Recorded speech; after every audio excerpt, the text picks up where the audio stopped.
ҳар амали хилофи қонун дар пай ҷавобгарӣ дошта метавонад. Дар суди ноҳияи Бобоҷон Ғафуров барои содир намудани ҷиноят ба муқобили асосҳои сохти конститутсионӣ ва амнияти давлат нисбати сокини ҷамоати деҳоти Исмоил ҷазои ҳабсӣ таъин шуд.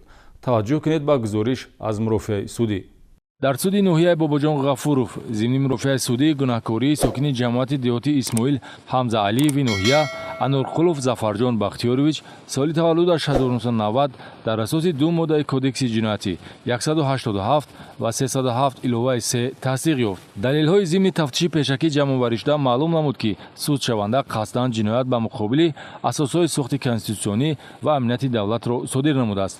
пайравӣ ба ақидаҳои ифротгароёна давоми солҳои 2015-2018 ва ба амал баровардани чунин фаъолияти ғайриқонунӣ аз ҷумла гирифтани таълимоти ифротие чун бо роҳи зӯроварӣ сарнагун кардани давлатҳои сохти идоракунияшон демократӣ ва дигар қасдҳои ҷиноятӣ сабаб шудааст, ки нисбати Анурқулов парвандаи ҷиноятӣ оғоз шавад. баъди дастгир шудан ва ба ҷавобгарӣ кашидани ҳаммаслакони Анурқулов мавсуф то рӯзи боздошт дар муҳоҷирати меҳнатӣ қарор дошт ва дар натиҷаи ҳамкории мақомоти корҳои дохилии ҷумҳурии Тоҷикистону Федератсияи Россия оғози соли 2020 дастгир шуда ба Тоҷикистон оварда мешавад. дар мурофиаи судӣ ба кирдорҳои судшаванда Зафарҷон Анурқулов баҳои ҳуқуқӣ дода шуда суд ҳукми ниҳоӣ баровард.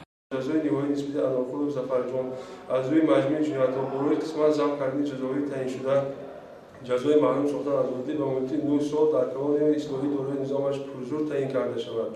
дар асоси сархати сеюми моддаи 7 Қонуни Ҷумҳурии Тоҷикистон дар бораи афв аз 25 октябри соли 2019 таҳти рақами 1648 муҳлати ҷазои адолатнагардидии маҳкумшуда Анурқулов аз 3 1 ҳисса кам карда шавад.